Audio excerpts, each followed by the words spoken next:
while ago, I created a video on Instagram on how traders can use the market to potentially cover their car payment. It got a tremendous amount of attention. And I want to take the time to break that down just a little bit further today. And if you stick here to the very end, I'm going to reveal to you a resource where you can get free trade ideas. Now, let's dive in. One of the things I hear all the time is, Rob, I can just pay for cash. I've got the cash. Right? I just had this conversation with my youngest daughter last evening and said to her, Sabrina, do you know what OPM is? And she said, no, I've never heard of it before. And my wife was on the other side of the kitchen and I was so proud. And she said, other people's money, right? And I said, exactly.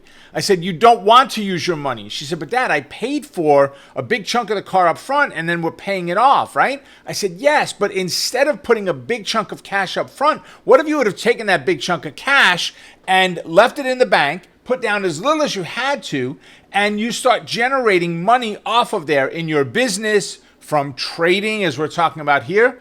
I said, when the car is paid off, guess what? You still have the cash, right? You didn't spend it. You did not kill the goose that laid the golden egg. So I want to keep that cash as much as possible. This is what I do. I put down as little as I have to on anything that I buy, and then I look to have the market potentially make payments for me on that payoff, on that product that I'm purchasing. Right? Next, I get the question of, can this work for all cars at all price points? Listen, I saw something the other day where a sheik walked into a dealer and was looking at this vehicle and he said, I like this one, how much is it? And he goes, well, this is an all carbon body. There's only one in the world and it's $30 million.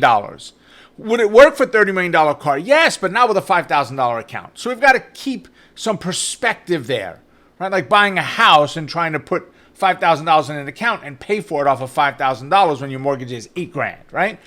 Well, Rob, I can see really expensive cars and I get it. It's prorated or set up based on what the car is going to cost. But what if the car is $5,000? Is it worth it? To just put it down payments and not just pay it off? To me, it is for a couple of reasons. Number one, you're building credit. Right? Not just, banks don't want to see that you can pay it all off. They want to see that you can pay on time and continue to do so. And that will be very good for your credit by doing that.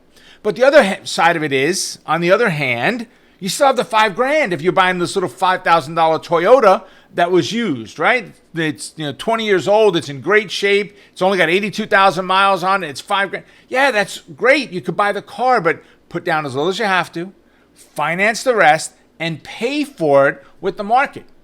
All right, Rob. I get it. I hear what you're saying, but what strategies do I use for this? You can use multiple strategies. I am not a big fan of ones that require a lot of time and or ones that I've got to sit and watch. This, I'm trying to generate a $600 or an $800 car payment for a month. I really don't want to sit there all day watching the stocks and movement and so forth. So I like strategies like credit spreads. With a credit spread, one of the things you could do is, as an example, if you took a spread that you did called a bull put spread. Bullish trade, using puts, spreading out your risk with options. Well, what are we doing there? We're going to buy one put option and sell another put option as well. The difference of the credit, the premium, is what we get to keep. That's our profit on that trade. Your goal on that trade strategy, if you're looking for very, very low risk, right, which you've got to be careful. You're going to have to take a little bit of risk. If you're looking for very low risk, maybe a risk of 10 to 20 delta, you're going to look at a much smaller rate of return. If you're looking at a delta that is more like that 30 to 40 on your delta, you're looking at a 25 to 30, maybe a 20 to 30% rate of return on that trade, which is phenomenal. Right? We do these on weekly options. We don't do them on monthlies. We only do them on weeklies. So if your stock doesn't have weekly options, I'm going to say you want to pass on that and go find another stock to trade. Now, I'm a huge believer of letting your money work for you. And this is just one of the ways that I like to do it. And as promised, if you're looking for some additional trading ideas, I give away free trade ideas a couple of days a week, 3, 4, sometimes 5 days a week. And if that's something you'd find useful, click the link in the description below and get notified of every time I release a new video. Until next time, make it a profitable day. Stay focused on the quest to becoming a great trader. Keep crushing it. And remember, you're just one trade away. Go ahead and click here to check out another one of our great trainings.